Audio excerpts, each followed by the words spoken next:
사기꾼을 울린 정직한 농부.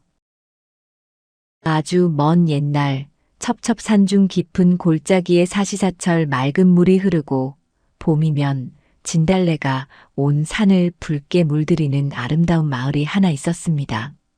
이 마을은 인심이 좋기로 소문이 나서 지나가는 나그네들도 하룻밤 묵어가기를 청하면 누구 하나 거절하는 법이 없이 따뜻한 아랫목을 내어주곤 했었죠.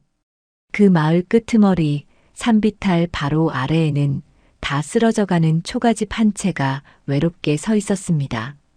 지붕에는 이끼가 끼고 벽은 흙이 떨어져 나가 듬성듬성했지만 마당만큼은 언제나 티끌 하나 없이 정갈하게 쓸려 있었습니다. 이곳이 바로 이 마을에서 가장 가난하지만 또한 가장 정직하다고 소문난 농부 김만석이 사는 집이었어요.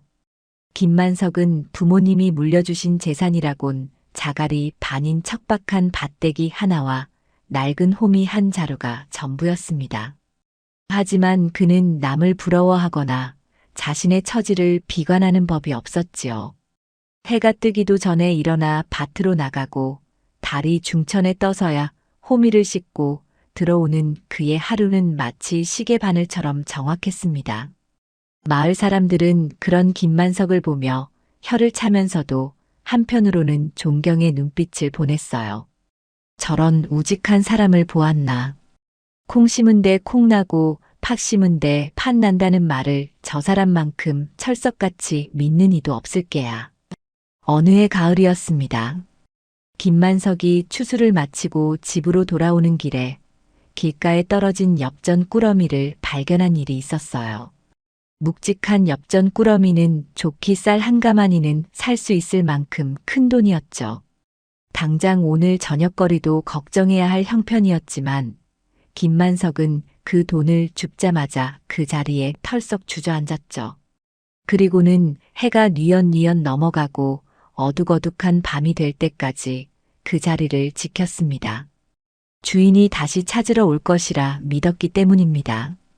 결국 밤늦게 헐레벌떡 뛰어온 옆마을 장사꾼에게 돈을 돌려주고는 살해하겠다는 말에 손사래를 치며 물 한 모금 얻어 마시고 돌아왔다는 일화는 이미 전설처럼 마을에 퍼져 있었습니다.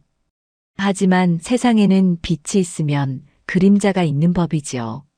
이 평화로운 마을 한복판에는 기와집 99칸을 지어놓고 떵떵거리는 부자가 살고 있었습니다. 그의 이름은 조참봉이었습니다. 조참봉은 물려받은 재산도 많았지만 머리 회전이 비상하고 셈이 빨라 재산을 불리는데 귀신 같은 재주가 있었어요. 조참봉은 아랫사람들을 쥐어짜고 소장농들에게는 이런저런 핑계를 대어 쌀 한 톨이라도 더 받아내야 직성이 풀리는 성미였습니다. 그의 곳간에는 쌀가마니가 천장까지 닿을 듯 쌓여 있었지만 그의 마음속 욕심 그릇은 채워도 밑 빠진 독처럼 허기질 뿐이었습니다. 그는 세상의 모든 것을 돈으로 계산했고 사람의 마음 또한 엽전 몇 푼이면 사고 팔 수 있다고 믿었습니다. 그런 조참봉에게 눈엣 가시 같은 존재가 바로 김만석이었어요. 가진 것 하나 없는 주제에 마을 사람들에게는 자신보다 더 큰 칭송을 받는 것이 영 마땅치 않았던 것입니다. 조참봉이 비단 옷을 입고 거드름을 피우며 지나갈 때 사람들은 고개를 숙였지만 그 눈빛에는 두려움이나 경멸이 담겨 있었습니다. 반면 김만석이 흑투성이 옷을 입고 지나갈 때면 사람들은 진심 어린 미소로 인사를 건넸습니다. 그 차이를 눈치챈 조참봉의 자존심은 날이 갈수록 꼬여만 갔습니다. 정직? 다 배부른 소리지. 굶어 죽을 판이 되면 제 아무리 김만석이라도 남의 담을 넘지 않고 배기겠어? 조참봉은 사랑방에 앉아 긴 곰방대를 물고는 삐딱한 미소를 지으며 중얼거렸습니다. 그는 김만석의 그 올곧은 정직함이 사실은 가식일 것이라 의심했고 언젠가 그 가면을 벗겨버리고 싶어 안달이나 있었습니다. 세상에 돈과 이익 앞에서 흔들리지 않는 사람은 없다는 자신의 신념을 확인받고 싶었던 것이에요. 그러던 어느 해 마을에 큰 가뭄이 들었습니다. 봄부터 비 한 방울 내리지 않아 논바닥은 거북이 등처럼 쩍쩍 갈라졌고 애써 심어놓은 모들은 누렇게 타들어갔습니다. 마을의 우물마저 하나둘씩 말라가자 사람들의 인심도 흉흉해지기 시작했습니다. 하지만 조찬봉은 오히려 이 가뭄을 기회로 여겼습니다. 가난한 농부들이 쌀을 꿇어오면 높은 이자를 붙여 땅 문서를 빼앗을 생각에 콧노래를 흥얼거렸습니다. 김만석의 밭도 예외는 아니었습니다. 산비탈에 있는 그의 밭은 물을 대기가 더욱 어려웠습니다. 김만석은 매일같이 산 너머 계곡까지 가서 물지개를 지고 날랐지만 타들어가는 작물을 살리기에는 역부족이었습니다.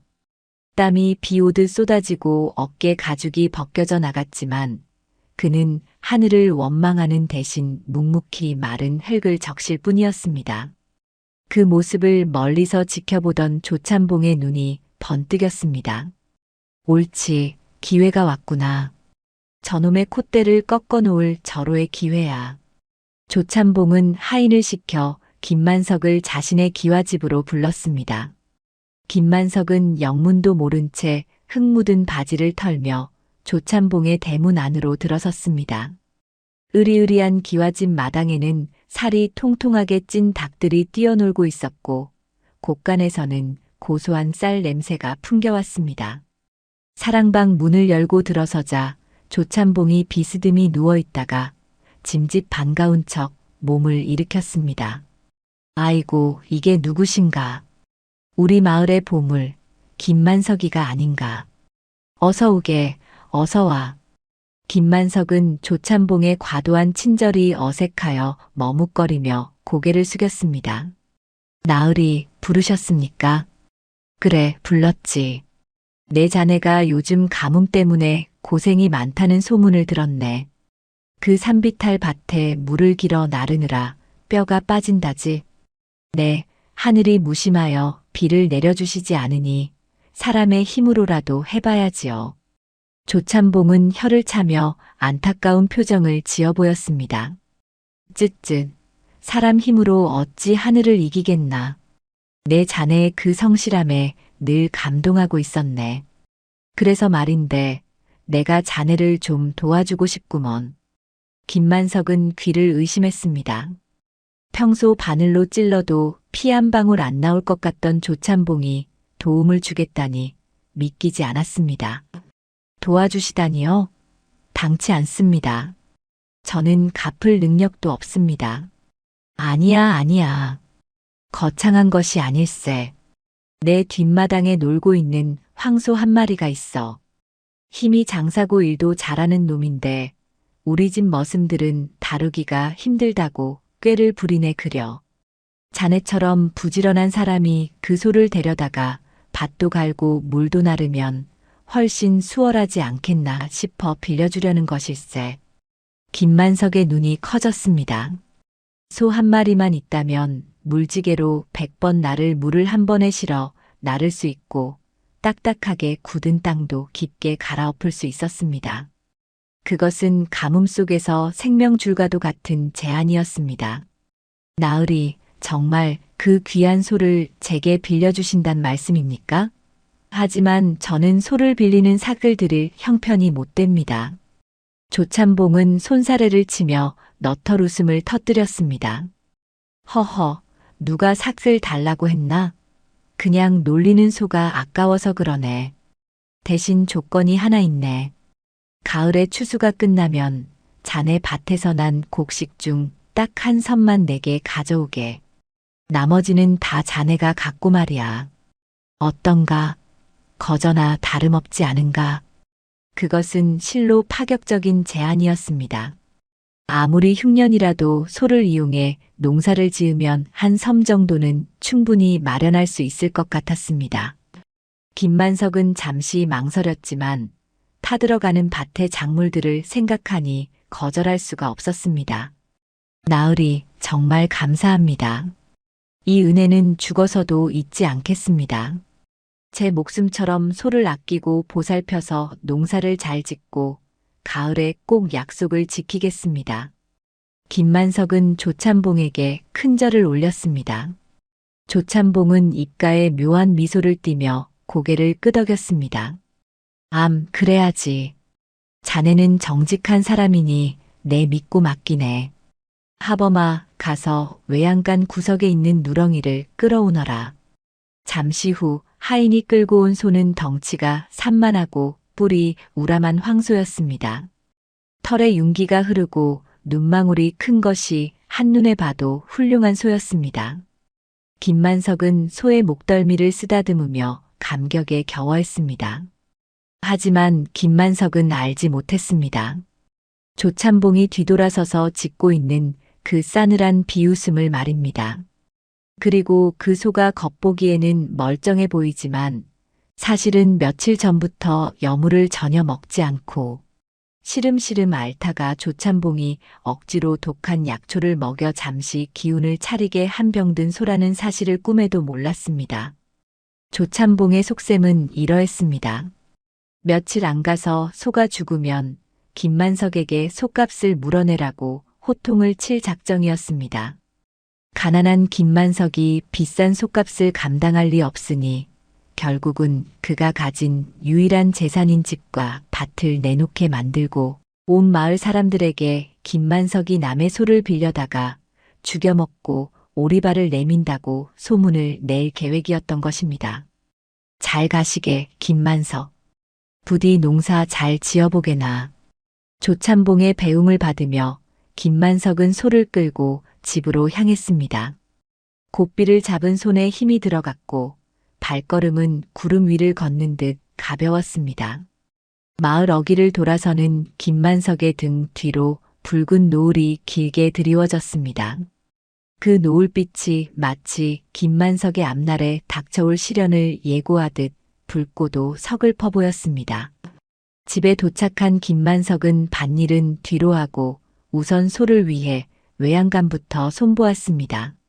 낡은 지붕을 보수하고 푹신한 짚을 깔아주었습니다. 그리고 자신이 먹을 저녁밥을 짓는 대신 소에게 먹일 여물을 정성껏 끓였습니다. 누렁아, 우리 집에 온 걸 환영한다. 비록 가난한 집이지만 너를 굶기지는 않을 거야. 우리 같이 힘을 내서 이 가뭄을 이겨보자꾸나. 김만석은 따뜻한 여물을 소의 구유에 부어주며 다정하게 속삭였습니다. 소는 김만석의 마음을 아는지 모르는지 큰 눈을 꿈뻑이며 김만석을 바라보았습니다. 김만석은 소가 여물을 먹는 모습만 봐도 배가 부른 듯 흐뭇한 미소를 지으며 한참을 쭈그리고 앉아 있었습니다. 하지만 그날 밤 깊은 잠에 빠져 있던 김만석은 외양간에서 들려오는 이상한 소리에 눈을 번쩍 떴습니다. 음매, 음매. 평범한 소 울음소리가 아니었습니다. 그것은 마치 고통에 몸부림치는 짐승의 신음소리처럼 처절하고도 가냘프게 들려왔습니다. 김만석은 벌떡 일어나 등불을 켜들고 밖으로 뛰쳐나갔습니다. 새벽의 차가운 공기가 옷깃을 파고들었지만 그는 추위를 느낄 겨를도 없이 외양간 문을 벌컥 열었습니다. 그리고 등불 아래 비친 광경에 김만석은 그만 숨이 턱 막히고 말았습니다. 낮에만 해도 늠름하게 서 있던 황소가 바닥에 쓰러져 거친 숨을 몰아쉬고 있었던 것입니다. 입가에는 하얀 거품이 물려 있었고 내 다리는 사시나무 떨듯 떨리고 있었습니다. 누렁아, 이게 무슨 일이냐? 정신 차려라, 누렁아.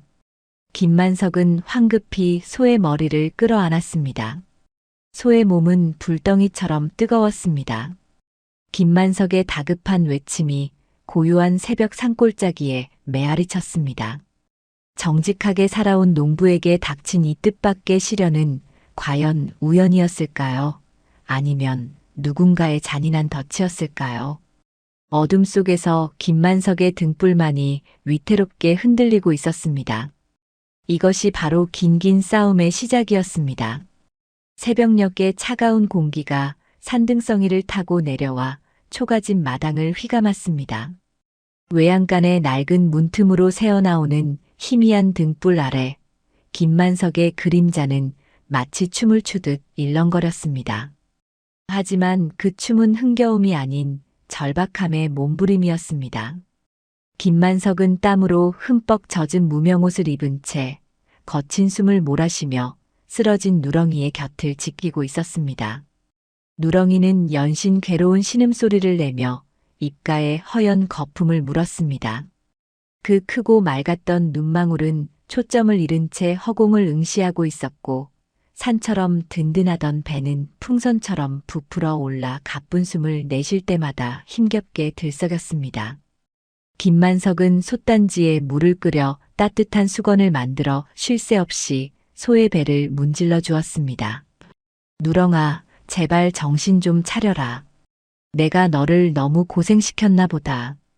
미안하다, 정말 미안하다. 김만석의 손은 멈출 줄 몰랐습니다. 그는 자신의 밭에 물을 대는 일도 당장 끼니를 챙기는 일도 모두 잊은 채 오로지 소를 살리는 데만 온 정성을 쏟았습니다. 마을 의원에게 달려가 보려 했으나 야밤의 산길을 넘어 의원을 모셔오기에는 소의 상태가 너무나 위급해 보였습니다. 김만석은 어릴 적 아버지가 소가 체했을 때 쓰던 민간요법을 떠올리며 콩깍지를 삶은 물을 억지로 소의 입에 흘려 넣었습니다. 하지만 소는 그마저도 삼키지 못하고 컥컥거리며 다 토해내고 말았어요. 밤은 깊어만 가고 소쩍새 울음소리마저 처량하게 들려왔습니다. 김만석은 뜬 눈으로 밤을 새웠습니다. 그의 마음속에는 두려움이 엄습해왔습니다. 단순히 소를 잃는 것에 대한 두려움이 아니었습니다. 자신을 믿고 귀한 소를 빌려준 조찬봉의 얼굴이 떠올랐기 때문입니다. 그 호의를 원수로 갚게 될까봐 그는 가슴이 타들어가는 것만 같았습니다. 동이 트고 아침 햇살이 마당에 비치기 시작했지만 외양간의 비극은 끝나지 않았습니다. 김만석은 퀭한 눈으로 산으로 올라갔습니다. 소에게 좋다는 약초를 캐기 위해서였습니다. 험한 바위 틈새를 뒤지고 가시덤불을 헤치며 그는 칡뿌리와 엉겅퀴를 찾아 헤맸습니다. 손등은 긁혀 피가 나고 발목이 접질려 퉁퉁 부어 올랐지만 그는 아픔을 느낄 겨를이 없었습니다. 이것만 먹이면 나을 거야. 암 낫고 말고. 김만석은 스스로에게 주문을 걸듯 중얼거렸어요. 그는 캐온 약초를 정성껏 다려 소에게 먹였습니다. 지성이면 감천이라 했던가요? 약을 먹은 소가 잠시 눈을 뜨고 김만석을 바라보았습니다. 그 눈빛이 마치 고맙다고 말하는 것 같아 김만석은 왈칵 눈물을 쏟았습니다. 하지만 그것은 마지막 작별 인사였습니다. 잠시 후 소는 길게 한번 숨을 내쉬더니 고개를 툭 떨구고 다시는 움직이지 않았습니다. 외양간에는 무거운 정적만이 감돌았습니다. 김만석은 차갑게 식어가는 소의 머리를 끌어안고 목 놓아 통곡했습니다. 가난한 살림의 식구처럼 여기며 정을 주려 했던 생명이 허망하게 떠나버린 슬픔, 그리고 남의 귀한 재산을 지키지 못했다는 죄책감이 그의 가슴을 짓눌렀습니다. 해가 중천에 떴을 때 김만석은 무거운 발걸음을 옮겼습니다. 조찬봉에게 이 사실을 알려야만 했습니다. 그의 발걸음은 마치 천근만근 쇳덩이를 매단 듯 무거웠습니다. 마을 어귀를 지나 조찬봉의 기와집으로 향하는 길은 멀고도 험하게만 느껴졌습니다. 마을 사람들은 고개를 푹 숙이고 걷는 김만석을 보며 수군거렸습니다. 어제 저녁에 소를 끌고 가더니 벌써 무슨 일이 생겼나? 얼굴이 반쪽이 되었구먼. 김만석은 사람들의 시선을 애써 피하며 조찬봉의 대문 앞에 섰습니다. 으리으리한 소슬 대문이 그를 내려다보며 위압감을 주는 듯 했습니다. 그는 떨리는 손으로 문고리를 잡고 조심스럽게 흔들었습니다. 하인의 안내를 받아 사랑방 앞마당에 들어선 김만석은 넙죽 엎드려 큰 절을 올렸습니다. 조찬봉은 마루에 앉아 부채질을 하며 여유롭게 그를 맞이했어요. 허허, 김만석이 아닌가. 어제 소를 가져가더니 벌써 농사일을 다 끝냈나? 어찌 이리 일찍 왔는가? 조찬봉의 목소리에는 묘한 기대감이 서려 있었습니다. 김만석은 고개를 들지 못한 채 바들바들 떨며 입을 열었습니다. 나으리. 죽을 죄를 지었습니다. 빌려주신 소가. 그만. 조찬봉은 부채질하던 손을 딱 멈추었습니다. 그리고 짐짓 놀란 척 눈을 크게 뜨며 물었습니다. 소가 어찌 되었단 말인가? 지난밤에 갑자기 시름시름 앓더니 제가 약도 쓰고 밤새 간호를 했습니다만 오늘 아침에 그만 숨을 거두고 말았습니다. 흐흑. 김만석의 말이 끝나기가 무섭게 조찬봉은 벼락같이 화를 내며 마루를 박차고 일어났습니다. 뭐라고? 내 그토록 아끼던 황소가 죽었다고? 이놈, 도대체 소를 어떻게 다루었기에 하루 만에 멀쩡하던 소를 죽인단 말이냐. 내 놈이 소를 혹사시킨 게 분명해. 내 그토록 당부했거늘. 조찬봉의 고함 소리에 집안의 하인들이 놀라 뛰어나왔습니다. 김만석은 억울했지만 변명 한마디 할 수 없었습니다. 멀쩡해 보이던 소를 데려간 것은 사실이었고 자신의 집 외양간에서 죽은 것 또한 사실이었으니까요. 그는 그저 바닥에 머리를 찌으며 빌고 또 빌었습니다. 나으리, 제 불찰입니다. 제가 못난 탓입니다. 부디 용서해 주십시오. 조찬봉은 분이 풀리지 않는다는 듯 씩씩거리며 마당을 서성거렸습니다. 그의 얼굴은 불그락푸르락했지만 속으로는 쾌재를 부르고 있었습니다. 모든 것이 자신의 계획대로 돌아가고 있었기 때문입니다. 독초를 먹인 소가 하루를 못 넘길 줄 알았는데 김만석이 밤새 살려보려 애쓴 덕에 오히려 더 그럴싸한 상황이 만들어진 셈이었습니다. 용서라고 했나? 그 소가 어떤 소인데 용서를 바란단 말이냐. 우리 집안의 대들보여 내 자식 같은 놈이었다. 당장 그 소를 살려내라. 살려내지 못하겠거든 소값을 물어내라. 김만석은 눈앞이 캄캄해졌습니다. 소값이라니 그 비싼 황소값을 가난한 농부인 자신이 어떻게 감당할 수 있겠습니까? 나으리, 제가 가진 것이라곤 낡은 초가집과 척박한 밭대기뿐입니다. 죽을 때까지 일해서 갚겠습니다. 제발 한 번만 봐주십시오. 조찬봉은 코웃음을 쳤습니다. 내 놈이 평생 일한들 그 소값을 어찌 갚겠느냐. 좋다. 내 인심 써서 쌀 50섬만 받겠다. 당장 쌀 50섬을 내오너라. 쌀 50섬이라니. 김만석의 밭에서 10년을 농사지어도 모을 수 없는 엄청난 양이었습니다. 그것은 곧 죽으라는 말과 다름없었습니다. 50섬이라니요. 당장 먹을 쌀도 없는 처지입니다. 제발 자비를 베풀어 주십시오. 조찬봉은 싸늘한 표정으로 김만석을 내려다보았습니다. 그럼 방법은 하나뿐이네. 자네가 가진 집과 밭, 그리고 자네 몸뚱어리까지 내게 넘기게. 자네 밭은 내 소유로 하고 자네는 내 집 머슴으로 들어와 평생 빚을 갚아라. 그리하면 내 관가에 고발하지는 않으마. 그것이 바로 조찬봉의 진짜 목적이었습니다. 김만석의 땅을 빼앗고 그를 평생 노예처럼 부려먹으려는 속셈이 드러난 것입니다. 김만석은 망치로 머리를 얻어맞은 듯 멍해졌습니다. 정직하게 살아온 자신의 인생이 송두리째 부정당하는 순간이었습니다. 생각할 시간을 주십시오, 나으리. 생각? 지금 생각이라고 했나? 당장 관하로 끌고 가야 정신을 차리겠느냐. 조찬봉이 하인들에게 눈짓을 하자 덩치 큰 하인들이 김만석의 팔을 거칠게 잡아 끌었습니다.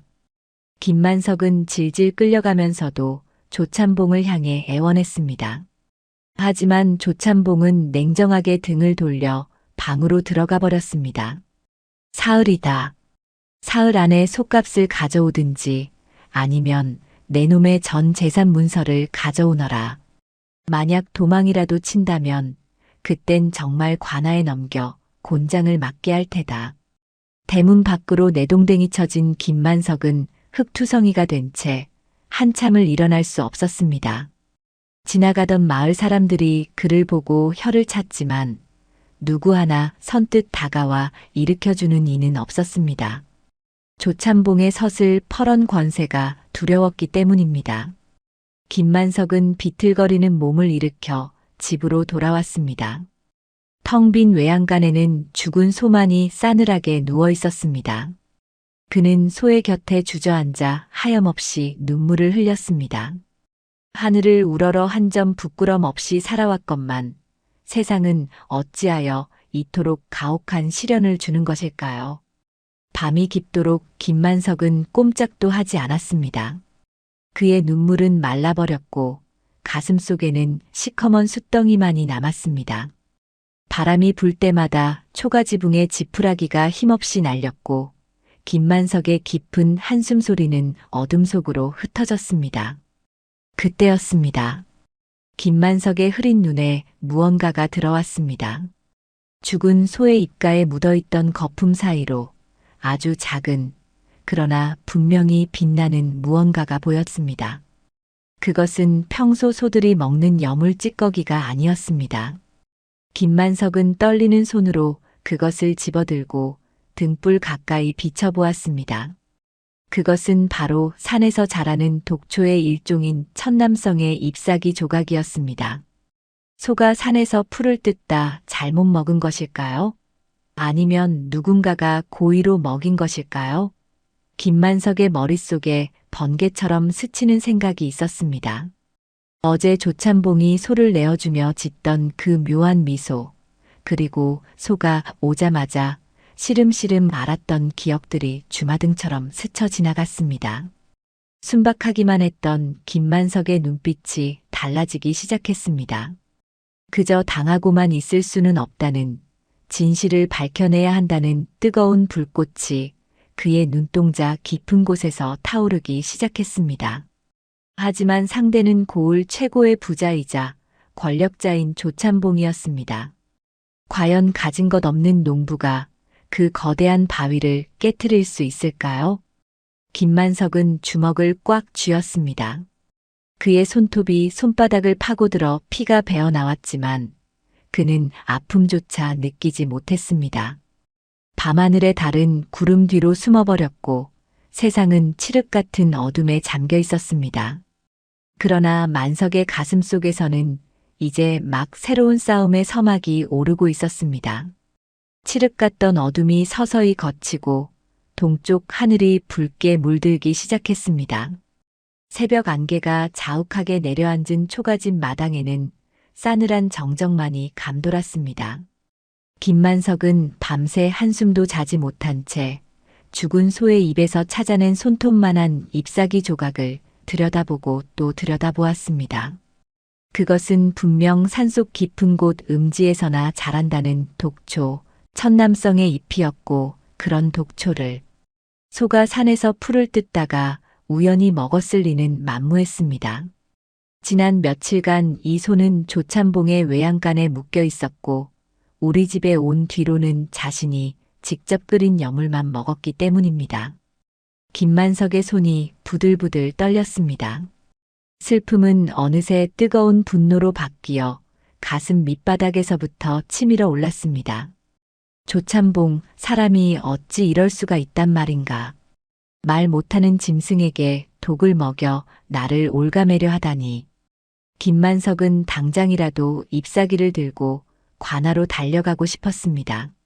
사또 앞에 이 증거를 들이밀고 조참봉의 흉계를 낱낱이 고하고 싶었습니다. 하지만 그는 곧 주먹을 꽉 쥐며 그 생각을 거두었습니다. 조참봉은 고을 사또와도 호영호재하며 지내는 막강한 권세가였습니다. 가난한 농부의 말 한마디보다는 조참봉의 뇌물 한 덩이가 더 힘이 센 세상이라는 것을 김만석은 뼈저리게 알고 있었기 때문입니다. 섣불리 덤벼들었다가는 오히려 무고 죄를 뒤집어쓰고 곤장이나 맞기 십상이었습니다. 김만석은 깊은 한숨을 내쉬며 마루에 걸터 앉았습니다.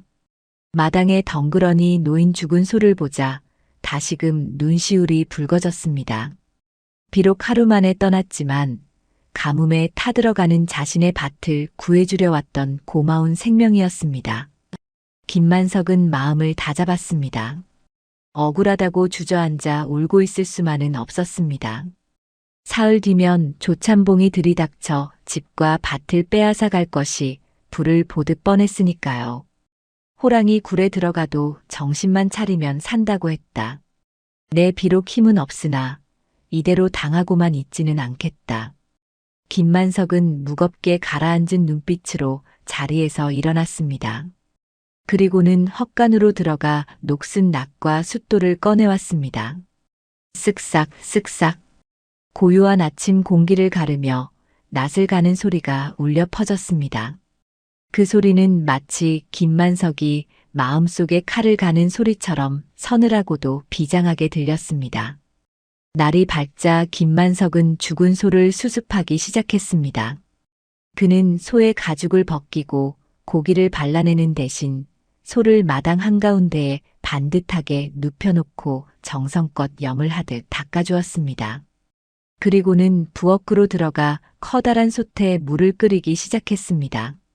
그때였습니다. 마을에서 소문내기를 좋아하기로 유명한 박첨지가 아침 마시를 나왔다가 김만석네 집 앞을 지나게 되었습니다.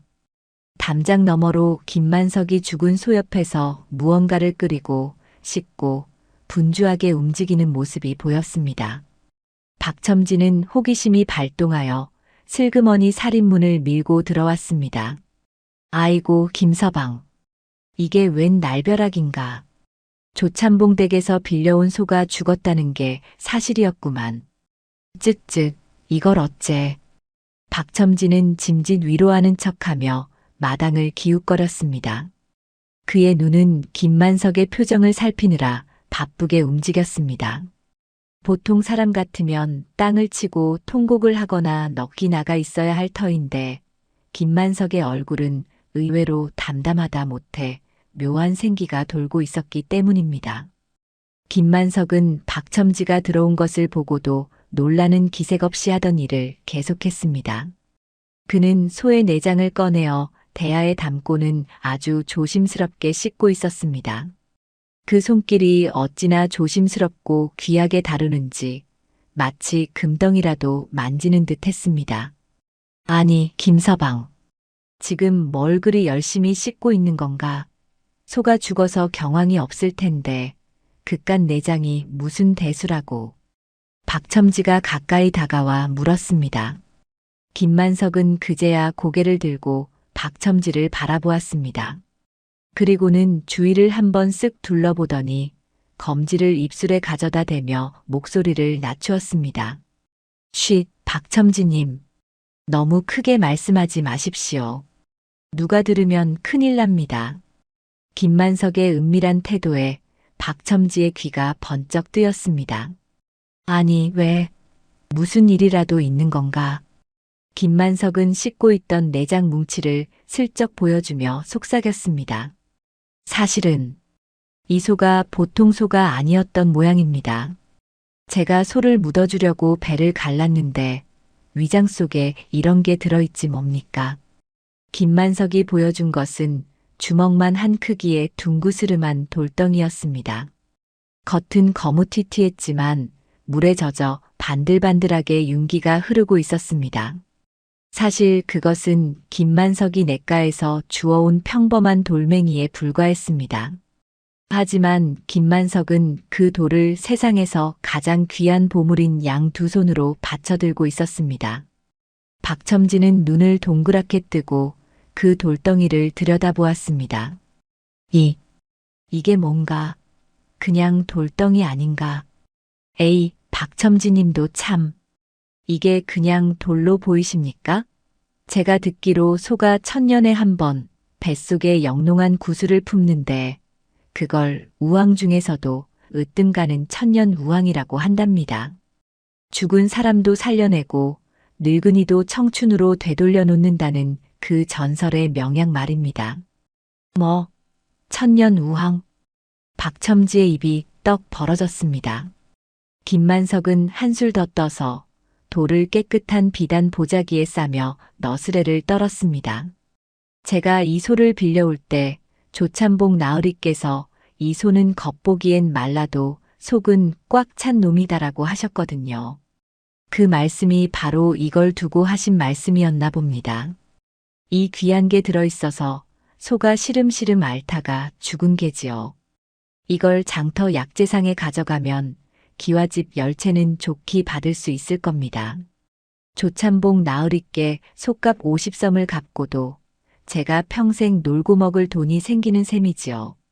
정말 조참복 나으리는 제 은인입니다. 은인. 김만석의 표정은 너무나 천진난만하고 진지해서 거짓말이라고는 평생 해본 적 없는 사람 그 자체였습니다. 박첨지는 침을 꼴깍 삼켰습니다. 평소 김만석의 정직함을 누구보다 잘 알고 있었기에 그가 하는 말에 의심을 품기보다는 그 엄청난 행운의 배가 아파오기 시작했습니다. 정말인가? 그게 그렇게 비싼 물건인가? 그럼요. 약방의 감초처럼 흔한 우왕이 아니라니까요. 보세요, 이 영롱한 빛깔을. 아참, 박첨지님. 이건 정말 비밀입니다. 조참복 나으리께 속값을 갚기 전까지는 아무도 몰라야 합니다. 혹시라도 도둑이 들면 어쩝니까? 김만석은 신신당부를 하며 돌덩이를 소중하게 안고 방으로 들어갔습니다. 박첨지는 멍하니 서 있다가 번개같이 집을 빠져나왔습니다. 그의 입이 근질거려 견딜 수가 없었습니다. 세상에, 김만석이 횡재를 했어. 벼락부자가 됐다고. 박첨지는 동네방네 뛰어다니며 떠벌리기 시작했습니다. 처음에는 김만석이 소뱃속에서 귀한 약재를 얻었다더라였던 소문은 사람들의 입을 거치면서 주먹만 한 금덩이가 나왔다더라, 죽은 사람도 살리는 만병통치약이 나왔다더라 하며 눈덩이처럼 불어났습니다. 그리고 그 소문은 삽시간에 마을을 돌아 마침내 조참봉의 귀에까지 들어가게 되었습니다. 조참봉은 사랑방에서 점심상을 받고 있다가 헐레벌떡 뛰어들어온 하인의 보고를 받고는 수저를 떨어뜨렸습니다. 뭐라? 김만석이 그 죽은 소뱃속에서 천년 우왕을 꺼냈다고? 네, 그렇다 하옵니다. 박첨지가 두 눈으로 똑똑히 봤는데 크기가 어린아이 머리통만 하고 빛이 번쩍번쩍 나는 것이 장터에 내다 팔면 기와집 열채 값은 좋게 된다고 합니다요. 조참봉의 눈이 탐욕으로 이글거렸습니다. 그는 자신이 김만석에게 병든 소를, 그것도 독초를 먹인 소를 줬다는 사실은 까맣게 잊어버렸습니다. 오로지 자신의 소에서 나온 보물이 김만석의 손에 있다는 사실만이 그의 머릿속을 꽉 채웠습니다. 이런 괘씸한 놈, 남의 소를 빌려다가 죽여 먹은 것도 모자라서 그 소뱃속에 든 내 보물을 가로채려 하다니. 그 우왕은 당연히 소 주인인 내 것이지. 조참봉은 밥상을 물리고 벌떡 일어났습니다. 여봐라. 당장 김만석의 집으로 가자. 내 그놈의 배를 갈라서라도 내 보물을 찾아와야겠다. 한편 김만석은 방 앞문 틈으로 밖을 내다보며 조용히 미소 짓고 있었습니다. 마당에 널어놓은 죽은 소의 가죽이 바람에 펄럭였습니다. 그는 알고 있었습니다. 욕심에 눈이 먼 자는 자신이 판 함정에 제 발로 걸어 들어오게 되어 있다는 것을 말입니다. 김만석은 품속에 갈무리에 둔 독초 잎사귀를 다시 한번 만지작거렸습니다. 오시오, 조참복 나으리. 제가 준비한 이 정직한 거짓말이 얼마나 무서운지 보여드리겠습니다. 조참봉이 하인들을 거느리고 김만석의 집 마당으로 들이닥친 것은 순식간의 일이었어요. 닫혀있던 살인문이 쾅 하고 열리며 흙먼지가 뿌옇게 피어올랐습니다. 마당 한가운데에는 여전히 김만석이 보자기에 싼 무언가를 소중히 품에 안은 채 정자하고 있었고, 그 주위로 동네 사람들이 하나둘씩 모여들어 호기심 어린 눈으로 구경을 하고 있었습니다. 네 이놈, 김만석, 썩 내놓지 못할까? 조찬봉은 숨을 헐떡이며 김만석의 코앞까지 다가와 삿대질을 했습니다. 그의 눈은 이미 탐욕으로 벌개져 있었고 입가에는 거품이 보글거릴 지경이었습니다. 김만석은 짐짓 놀란 척하며 품에 안은 보자기를 더욱 세게 끌어안았어요. 나으리, 어찌 이리 급히 오셨습니까? 아직 소값 치를 날짜가 사흘이나 남았는데 말입니다. 소값이고 뭐고 당장 그 보따리부터 이리 내놔라. 박첨지에게 다 들었다. 내 소뱃속에서 천년 묵은 우황이 나왔다지. 그 소는 내 소이니 뱃속에 든 것도 당연히 내 것이 아니냐. 조찬봉의 억지 논리에 구경하던 마을 사람들은 웅성거렸지만 누구 하나 감히 나서서 반박하는 이는 없었습니다. 김만석은 고개를 갸웃거리며 난처한 표정을 지었습니다. 나으리 말씀을 좀 가려 하십시오. 어제 나으리께서 분명히 말씀하시지 않았습니까? 제가 소를 혹사시켜 죽였으니 그 책임을 물어 쌀 50섬을 내놓거나 제 전 재산을 내놓으라고요. 만약 제가 그 죗값을 치른다면 죽은 소는 제 소가 되는 것이 아닙니까? 그러니 뱃속에서 나온 것도 제 것이지요. 김만석의 또렷한 반박에 조찬봉은 말문이 턱 막혔습니다. 틀린 말이 하나도 없었기 때문입니다. 하지만 눈앞에 기와집 10채 값어치의 보물이 있는데 쌀 50섬 따위가 대수겠습니까? 조찬봉의 머릿속 계산기는 맹렬하게 돌아갔습니다. 저놈 말이 맞다. 내가 소값을 받으면 소의 소유권은 저놈에게 넘어가는 셈이지. 그러면 우왕도 저놈 차지가 돼. 안 된다. 절대 안 돼. 그깟 쌀 50섬보다 저 우왕이 100배, 1000배는 더 귀한 것이다. 조찬봉은 표정을 싹 바꾸었습니다. 방금 전까지 호통을 치던 기세는 온데간데 없고 마치 오래된 벗을 대하듯 목소리가 부드러워졌습니다. 허허, 김만석. 자네가 뭘 오해하고 있는 모양일세. 내가 언제 자네에게 책임을 물었다고 그러는가? 나는 그저 자네가 걱정되어 한 말이었네. 그리고 생각해보니 그 소가 원래 좀 몸이 약했던 것도 같네. 그러니 자네 탓이 아닐세. 자네 탓이 아니니 소값은 물어낼 필요가 없네. 조찬봉의 뻔뻔한 태도에 구경꾼들은 혀를 찼습니다. 하지만 김만석은 눈 하나 깜짝하지 않고 침착하게 대꾸했습니다. 그렇다면 나으리, 제가 소값을 물어내지 않아도 된다는 말씀입니까? 그렇다면 이 죽은 소는 다시 나으리의 소가 되는 것이니 이 안에 든 것도 나으리 것이 맞겠군요. 그렇지. 바로 그거야. 자네가 아주 똑똑하구먼. 그러니 어서 그 우왕을 내게 넘기게. 그러면 내 자네 빚을 탕감해주는 것은 물론이거니와 소를 잘 돌봐준 수고비도 넉넉히 쳐주겠네. 조찬봉은 손을 내밀며 보따리를 채가려 했습니다. 그러나 김만석은 슬쩍 몸을 뒤로 빼며 보따리를 주지 않았습니다. 조찬봉의 얼굴이 다시 험악하게 일그러지려던 찰나 김만석이 나직하게 말했습니다. 하지만 나으리, 말로만 하시면 제가 어찌 믿겠습니까? 나중에 딴소리를 하시면 저는 꼼짝없이 당할 텐데요. 제가 소값을 물어내지 않아도 된다는 것과 앞으로 이 일로 그 어떤 책임도 묻지 않겠다는 것을 문서로 써주십시오. 그래야 저도 안심하고 이 귀한 보물을 드리지 않겠습니까? 조찬봉은 마음이 급했습니다. 혹시라도 김만석이 마음을 바꿔 우왕을 꿀꺽 삼키거나 다른 사람에게 팔아넘길까봐 초조했습니다. 알았다, 알았어. 내 당장 써주마. 여봐라.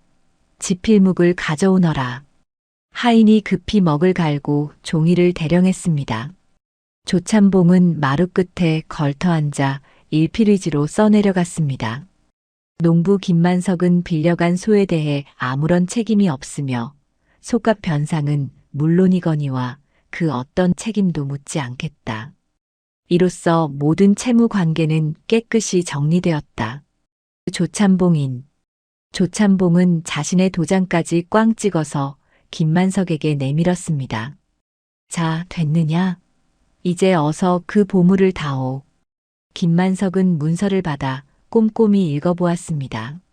글자 하나하나가 자신의 생명줄과도 같았습니다. 그는 문서를 잘 접어 품속 깊이 마치 부적처럼 소중하게 갈무리했습니다. 그리고는 천천히, 아주 천천히 보따리의 매듭을 풀기 시작했습니다. 조참봉의 눈은 보따리에 고정되어 튀어나올 듯 했습니다. 숨소리조차 멈춘 듯 고요한 마당, 김만석이 마침내 비단 천을 걷어내자 그 안에는 주먹만 한 둥근 물체가 놓여 있었습니다. 김만석은 그것을 두 손으로 받쳐들어 조참봉에게 건넸습니다.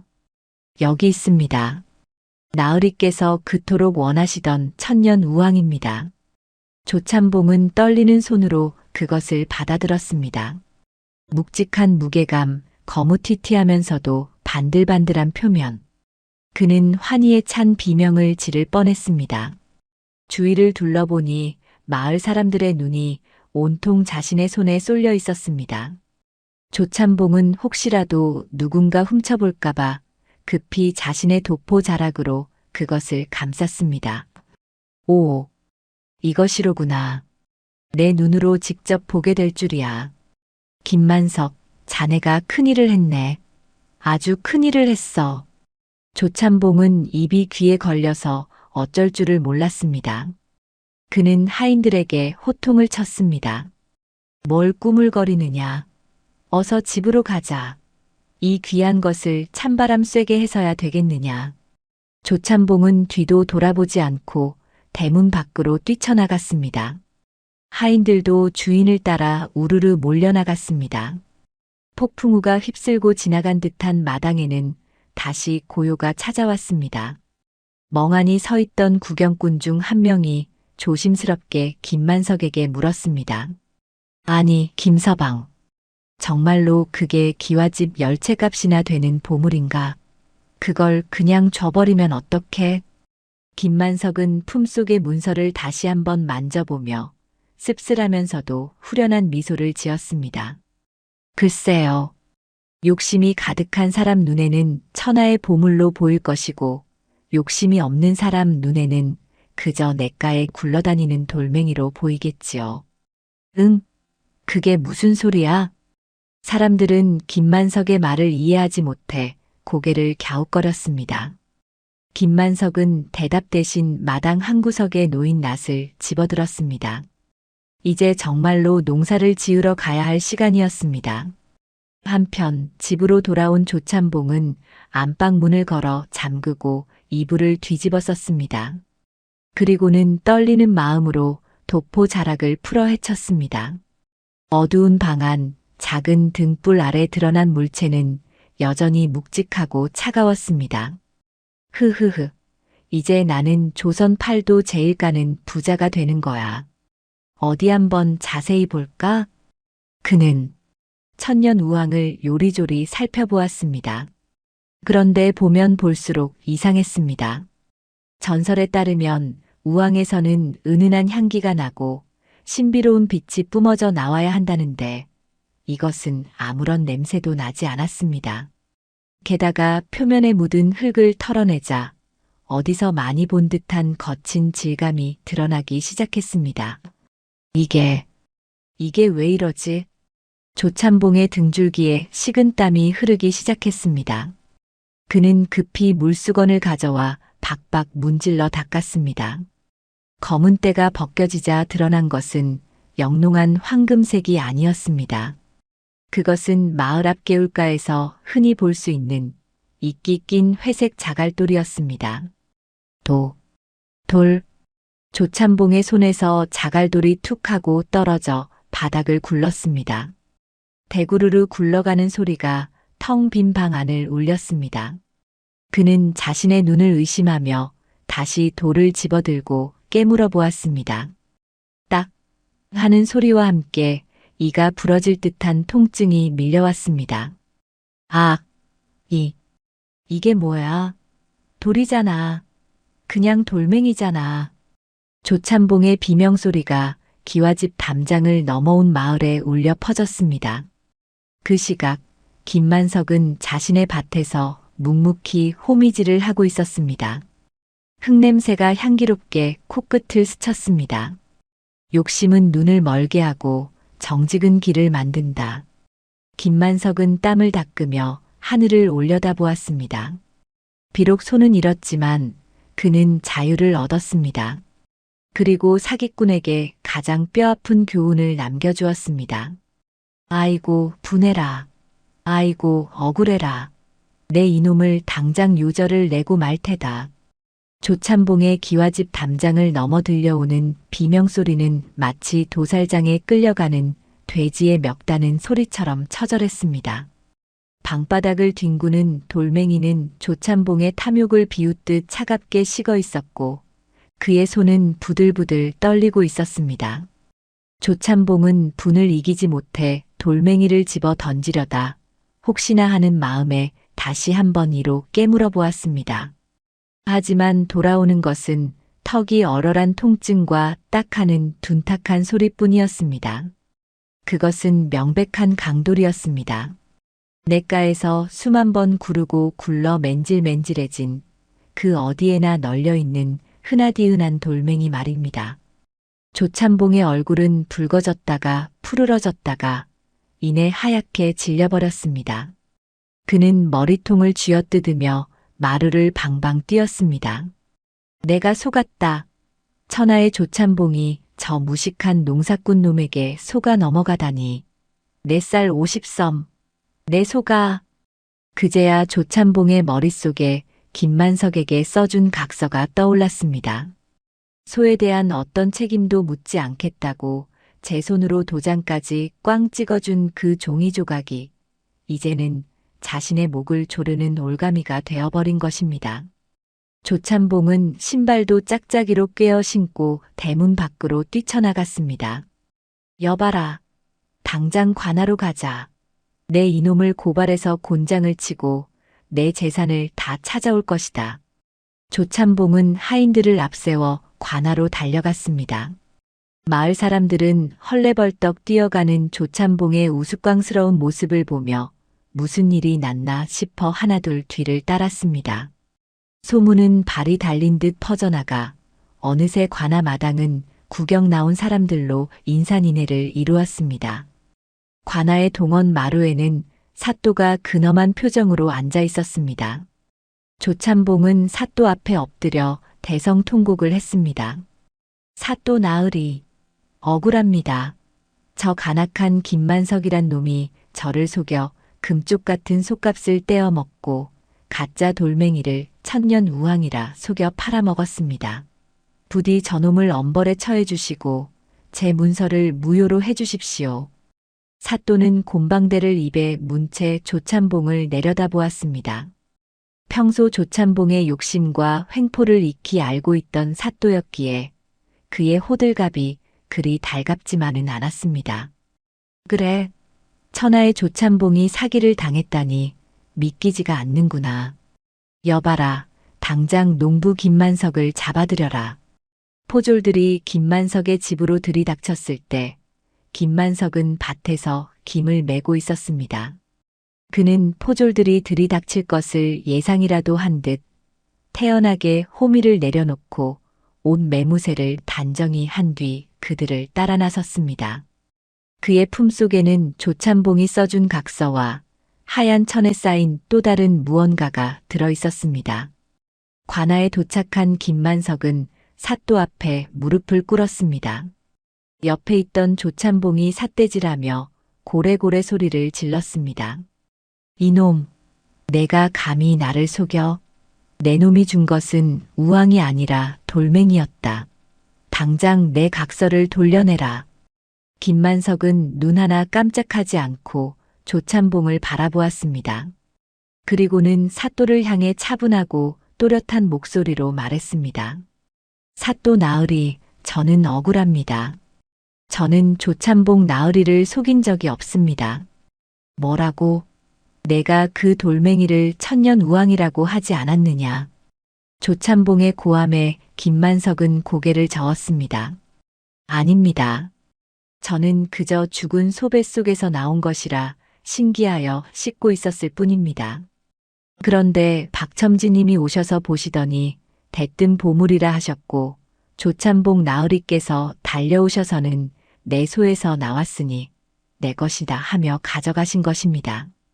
저는 돌이라고 말씀드리려 했으나 나으리께서 워낙 기뻐하시며 이것은 귀한 것이다라고 하시기에 무식한 농사꾼인 제가 어찌 나으리의 안목을 의심하겠습니까?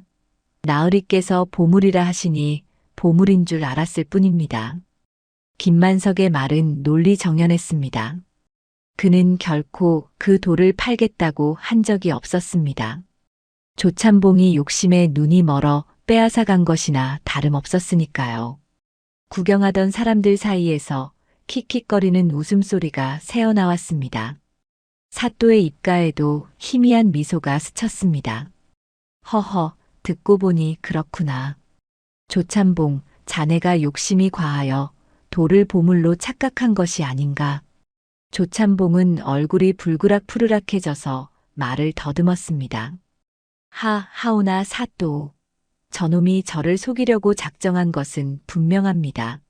그리고 저 각서도 사기입니다. 솥값을 안 받기로 한 것은 우왕을 받는 조건이었으니 우왕이 가짜라면 각서도 무효입니다. 조참봉은 억지를 부리며 바닥을 쳤습니다. 그때였습니다. 김만석이 품속에서 하얀 천에 쌓인 작은 잎사귀 조각을 꺼내 들었습니다. 사또 나으리, 조참봉 나으리께서 말씀하시는 진짜 소 뱃속에 있던 것은 사실 따로 있습니다. 모든 사람의 시선이 김만석의 손으로 쏠렸습니다. 조참봉의 눈이 휘둥그레졌습니다. 김만석은 천천히 천을 풀었습니다. 그 안에는 말라 비틀어졌지만 여전히 독성을 품고 있는 천남성 잎사귀 조각이 놓여 있었습니다. 이것은 맹독을 가진 풀 천남성입니다. 제가 소를 해부했을 때 소의 위장 속에는 이 독초가 가득했습니다. 소가 산에서 풀을 뜯다 먹은 것이 아닙니다. 이 소는 조참봉 나으리 댁에서 온 지 하루 만에 죽었습니다. 그리고 오자마자 시름시름 앓았습니다. 이것은 누군가 일부러 소에게 독초를 먹여 병들게 한 뒤 저에게 떠넘긴 증거입니다. 김만석의 목소리는 낮지만 힘이 있었습니다. 관아 안은 찬물을 끼얹은 듯 조용해졌습니다. 사람들의 웅성거림이 거대한 파도처럼 일기 시작했습니다. 세상에 일부러 병든 소를 빌려줬다는 거야? 그래서 농부의 땅을 뺏으려고? 아이고, 독하다 독해. 사또의 눈매가 매섭게 변했습니다. 그는 조참봉을 노려보며 호통을 쳤습니다. 조참봉, 이 말이 사실이냐? 내가 병든 소를 저 착한 농부에게 떠넘겨 재산을 가로채려 했단 말이냐? 조참봉은 사시나무 떨듯 떨기 시작했습니다. 돌멩이 사건은 자신의 어리석음으로 끝날 일이었지만 독초 사건은 명백한 범죄였습니다. 그는 변명하려 입을 열었지만 목소리가 나오지 않았습니다. 이미 모든 정황이 너무나 명백했기 때문입니다. 사또는 판결을 내렸습니다. 듣거라. 조참봉은 자신의 욕심을 채우기 위해 죄 없는 농부를 함정에 빠뜨리고 말 못하는 짐승에게 독을 먹이는 잔인한 짓을 저질렀다. 또한 자신의 탐욕에 눈이 멀어 돌을 보물이라 착각하고 소란을 피웠으니 그 죄질이 심히 고약하다. 이에 조참봉이 써준 각서는 유효함을 선포한다. 김만석은 솥값을 물어낼 필요가 없으며 조참봉은 김만석에게 정신적인 피해를 보상하고 마을의 가뭄 구제를 위해 쌀백섬을 내놓도록 하라. 4. 사또 나으리. 아이고 나 죽네. 조참봉은 그 자리에 주저앉아 땅을 치며 통곡했지만 사람들은 아무도 그를 동정하지 않았습니다. 오히려 꼴 좋다. 하늘이 내린 벌이다. 하며 손가락질을 할 뿐이었습니다. 김만석은 사또에게 깊이 허리를 숙여 절을 올렸습니다. 재판이 끝나고 김만석이 관아 문을 나설 때였습니다. 갑자기 하늘에서 쿠르릉 하는 천둥 소리가 들리더니 굵은 빗방울이 하나둘 떨어지기 시작했습니다. 비다. 비가 온다. 사람들이 환호성을 질렀습니다. 몇 달 동안 대지를 바싹 말렸던 가뭄을 끝내는 단비였습니다. 빗줄기는 점점 굵어져 온 세상을 시원하게 적셨습니다. 타들어가던 논바닥이 촉촉하게 젖어들고 시들어가던 곡식들이 다시 고개를 들기 시작했습니다. 사람들은 빗속에서 덩실덩실 춤을 추었고 조참봉의 탐욕스러운 눈물은 빗물에 씻겨 흔적도 없이 사라졌습니다. 김만석은 집으로 돌아오는 길에 흠뻑 비를 맞았습니다. 하지만 그의 발걸음은 그 어느 때보다 가벼웠습니다. 그는 집에 도착하자마자 마당 한 구석에 만들어둔 소의 무덤으로 갔습니다. 그리고 빗물에 젖은 흙을 어루만지며 조용히 속삭였습니다. 누렁아, 고맙다. 내가 나를 살렸다. 내가 내게 준 것은 돌멩이도 독초도 아니었어. 너는 나에게 정직함이 가장 큰 무기라는 가르침을 주고 갔구나. 부디 좋은 곳으로 가서 다음 생에는 짐도 지지 말고 밭도 갈지 말고 그저 너른 들판을 마음껏 뛰어다니는 바람으로 태어나거라.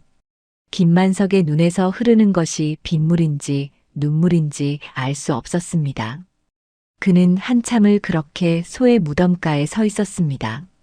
비에 젖은 그의 초라한 옷자락이 바람에 펄럭였지만 그 모습은 그 어떤 비단 옷을 입은 양반보다도 위엄있고 아름다워 보였습니다. 비가 그치고 먹구름이 물러가자 서쪽 하늘에는 붉은 노을이 핏빛처럼 진하게 번져나갔습니다. 대지를 적신 빗물은 실개천이 되어 흐르고 김만석의 초가집 처마 끝에서도 맑은 물방울이 톡 떨어지고 있었습니다. 김만석은 젖은 옷을 갈아입지도 않은 채 품속에서 조참봉이 그토록 탐냈던 그 돌멩이를 꺼냈습니다. 빗물에 씻겨 더욱 평범해진 그저 어디서나 볼 수 있는 회색빛 강돌이었습니다. 사람들은 그것이 가짜라며 비웃었지만 김만석은 그 돌을 함부로 버리지 않았습니다.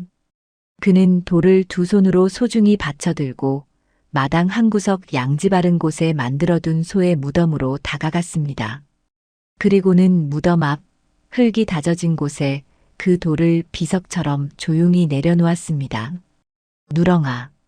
세상 사람들은 이 돌멩이가 보물이 아니라고 하더라. 하지만 나는 안다. 내가 목숨을 바쳐 내게 남겨준 것이니 이 돌멩이야말로 천년 묵은 우왕보다 더 귀한 보물이 아니겠느냐. 김만석의 투박한 손이 거친 돌 표면을 쓸어내렸습니다. 내가 억울하게 죽어가면서 내게 남긴 이 돌 하나가 욕심쟁이의 눈을 멀게 하고 가난한 내 삶을 지켜주었구나. 고맙다. 정말 고맙다. 김만석은 한참을 그 자리에 쪼그리고 앉아 소의 무덤을 토닥였습니다. 그의 등 뒤로 따스한 저녁 햇살이 길게 드리워졌습니다. 세월은 유수와 같이 흘러갔습니다.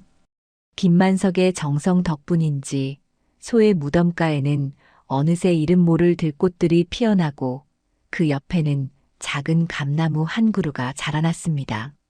가을이 되면 그 감나무에는 유독 붉고 탐스러운 감들이 주렁주렁 열려 지나가는 배고픈 새들의 밥이 되어주곤 했습니다. 먼 훗날 허리가 굽은 노인이 된 김만석은 밭일을 마치면 늘 그 감나무 아래 평상에 앉아 쉬곤 했습니다. 그럴 때면 그는 무덤 앞에 여전히 놓여있는, 이제는 이끼가 파릇하게 낀 그 평범한 돌멩이를 말없이 바라보곤 했지요. 바람이 불어 감나무 잎사귀가 사락사락 흔들릴 때면 마치 그 옛날 누렁이가 원앙 소리를 울리며 꼬리를 치는 듯한 소리가 들려왔습니다. 욕심으로 쌓아 올린 기와집은 세월 속에 허물어졌으나 정직으로 심은 마음은 나무가 되어 숲을 이루었습니다.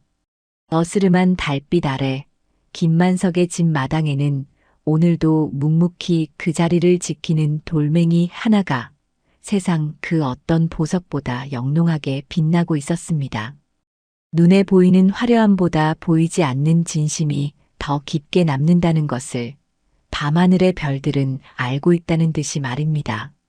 세상 모든 거짓과 욕심은 결국 한낱 돌멩이처럼 부질없는 것이요. 진실한 마음만이 비 온 뒤 굳어진 땅처럼 단단하게 남는다는 것을 바람은 알고 있다는 듯 조용히 속삭이며 지나갔습니다.